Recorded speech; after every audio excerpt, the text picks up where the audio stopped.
This is 100 times better than ending with thank you.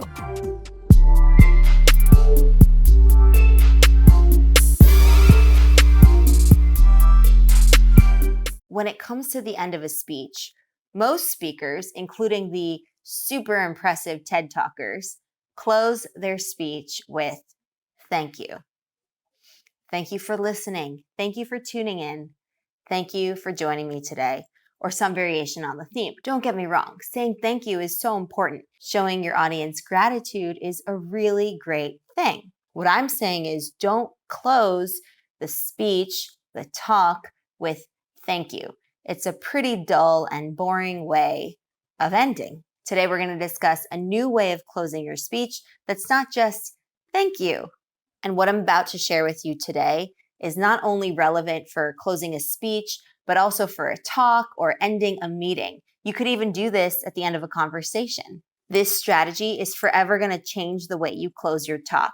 It's going to leave your talk in the audience's mind for hours, days, weeks, maybe even years to come. So wouldn't you want to try out this approach? Your message will have higher impact, longevity, and the best part is it may even initiate a call to action. How amazing does that sound? Are you ready for this game changer? Let's get right into it. I have 3 magic words for you. Food for thought. Now you may have heard this term before, but we're talking about it in the context of closing a talk, closing a meeting, ending a speech. Let me explain. Food for thought is posing a question at the end of your talk. But not just any old question. It is by design an open-ended question. Now you may be wondering, well, why does the food for thought work? How can that be a great way of closing? Here's why. This open-ended question will be so alluring, so enchanting, so inviting that they're going to think about it. It'll just pop up throughout their day. They might be getting on the subway, on their way to work, making dinner, playing tennis. The thought of your speech and the message that resonated with them will just surface if you use a food for thought. So in other words, it keeps your talk alive.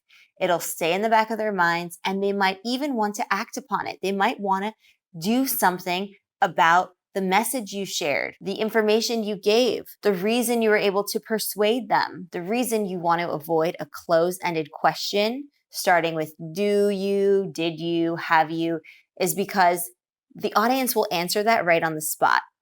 Yes, no.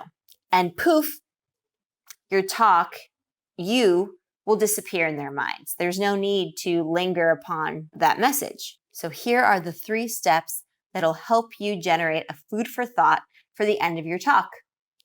Step 1, formulate a question using to what extent, why, how, in what ways. Notice how we're avoiding closed-ended questions. Step 2, allow the food for thought to organically emerge from your talk. In other words, you don't want to force it, but let it appear as the relevant thing to ask. So it has to be related to your talk. Logical connections, Explearners, right? That makes sense. Step 3, address a burning question that the audience may have had throughout your talk. And to do step 3, you can ask yourself 2 things. What question would I have liked to answer for the audience, but don't have an answer to? What question can germinate from this speech, but has no solution as of yet? Let's look at some food for thought in action. Say we've just wrapped a talk about revamping the education system. Your food for thought could be, how would you provide the best real-world education that a child needs to excel in this world? For a talk on policy change, you may end with, what remains to be known is whether these policies will have negative impacts alongside the benefits they bring. If this topic interests any of you, I highly encourage that line of inquiry as we continue to address this important issue. For a talk about the future of our planet, you might have a food for thought that is, when will we reach a point where terraforming Mars will be our only chance at human survival? No one knows for sure, but based on our current trajectory, that day is fast approaching. What you do now will influence that deadline. So as you can see, these are so much more powerful than ending with thank you, right? Say your thank you, get your food for thought in there. The audience will be mesmerized and they're going to think about this question, they'll ruminate over it, and they might even find a solution to the question you pose. You can also think of it as a research question that you're putting out there for future inquiry, for future development, and for further research. So to sum up, food for thought is a powerful way of closing your talk.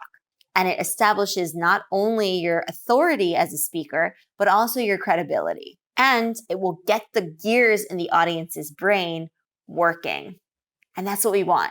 No one in the audience expects you to have the answers for everything, even if you're a subject matter expert. The way knowledge works is that everyone moves it a little bit forward. So you've moved it forward. Now it's the audience's turn. Think of it like passing the torch to the next person. So that is the power behind the food for thought. Before we go, let's quickly recap. The problem that we're trying to solve is to end the talk with something other than thank you. Our solution to this problem is food for thought. It can spark passion, curiosity, and even generate a call to action. We've discussed 3 ways of generating a food for thought with these 3 steps. Phrasing it as an open-ended question, letting it organically emerge from the topic because it's relevant, asking a question to which there's no solution as of yet. So these are the 3 steps to help you figure out what your food for thought will be. The first step in coming up with an open-ended question should be relatively straightforward.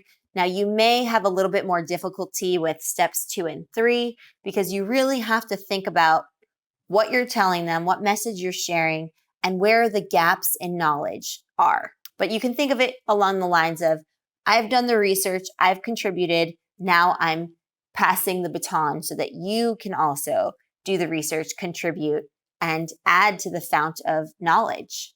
My advice to you is to practice trying out the food for thought strategy by trying it on your friends, maybe in a casual conversation.